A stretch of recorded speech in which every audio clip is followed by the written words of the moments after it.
Je vous propose dans cette vidéo d'aborder la notion des listes sur Sage. Alors nous allons aller ouvrir une liste, par exemple dans Structure, le plan comptable. Alors Sage, par défaut, contient le plan comptable standard. Alors cette liste, donc, nous avons le type de compte, numéro de compte et intitulé du compte. Puis vous voyez qu'elle s'ouvre, elle n'est pas très confortable à l'ouverture. Donc nous allons déjà pouvoir, dès l'ouverture, personnaliser son affichage. Alors je peux bien sûr mettre en plein écran. Là j'aurai quelque chose de plus confortable. Mais lorsque je ferme, voilà, je vais fermer cette liste et lorsque je réouvre, j'aurai à nouveau donc un affichage un petit peu réduit. Alors comment je vais pouvoir faire? Je peux une fois pour toutes décider comment je veux présenter cette liste à l'écran. Alors je vais la rapprocher de la gauche et puis vous voyez comme pour une image, je vais agrandir ma liste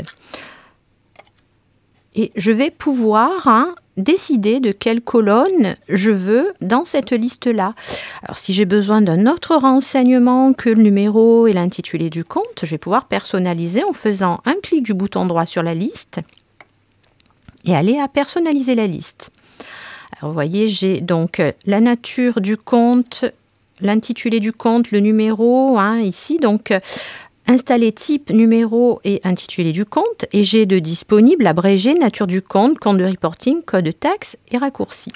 Alors admettons que je veuille avoir également la nature du compte.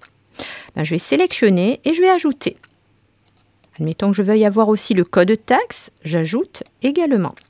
Donc je vais valider à l'écran et puis je peux constater maintenant que j'ai la nature du compte, voyez, et le code de taxe associé. Nous verrons plus tard ce que signifie code de taxe dans Sage ligne 100.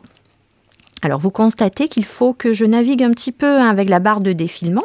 Donc qu'est-ce que je vais faire? Je vais ajuster mes colonnes pour voir toutes les informations à l'écran. Si je souhaite avoir la nature du compte à gauche de l'intitulé, je peux tout simplement faire un clic et glisser et déplacer cette colonne. Voilà, j'ai maintenant la nature du compte à gauche de mon intitulé. Et le code de taxe à droite.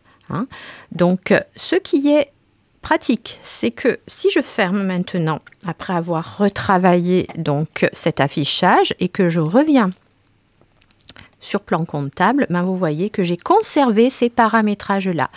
Toutes les listes sur Sage peuvent être personnalisées de cette manière. Pour finir, donc, un petit peu, commenter un petit peu ce qui se trouve en haut et sur la droite. Alors, donc, vous avez ici, alors ici tous, mais parfois sur certains types de listes, vous pourrez filtrer. Et vous pouvez filtrer, vous voyez ici, notamment sur les 1 avec compte actif et en sommeil. Il ne doit pas y avoir énormément là de comptes en sommeil, mais je peux filtrer.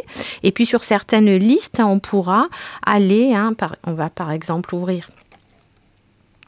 On va aller sur structure et sur le plan tiers.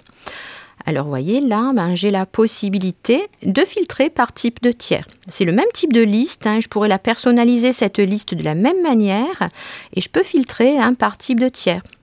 Donc, en fonction de la nature de la liste, je trouve plus de filtres ici. Je trouve également sur le haut de la fenêtre des fonctions qui sont récurrentes, que l'on retrouve sur toutes les listes tiers, sur toutes les listes Sage, excusez-moi. Donc, le bouton imprimer, le bouton rechercher, le bouton fonction, quant à lui, reprend ces fonctionnalités-là. Alors, j'ai la possibilité, avec imprimer, de lui dire un petit peu ce que je veux imprimer. Alors, si je vais sur imprimer, je vais imprimer, là, dans ce cas-là, le compte de tiers sélectionné. Si je vais sur fiche, je vais imprimer la fiche du tiers, vraiment spécifiquement. Si je vais sur imprimer liste, j'imprimerai toute la liste. Si je vais sur liste des comptes tiers, le logiciel m'ouvre une fenêtre qui me permettra de sélectionner déjà quel type de tiers je veux filtrer en fait. Et puis éventuellement lui demander une fourchette de tel tiers à tel tiers. Donc on peut prendre un exemple Donc je pourrais lui dire que je souhaite imprimer les clients. Et par exemple, alors pour ouvrir les listes sur Sage comme ceci, faire F4 est très pratique. Je pourrais lui dire je veux le tiers de Cisel jusqu'à, voilà, par exemple, Grina. Et si je lance, je vais pouvoir imprimer la liste de ces tiers-là.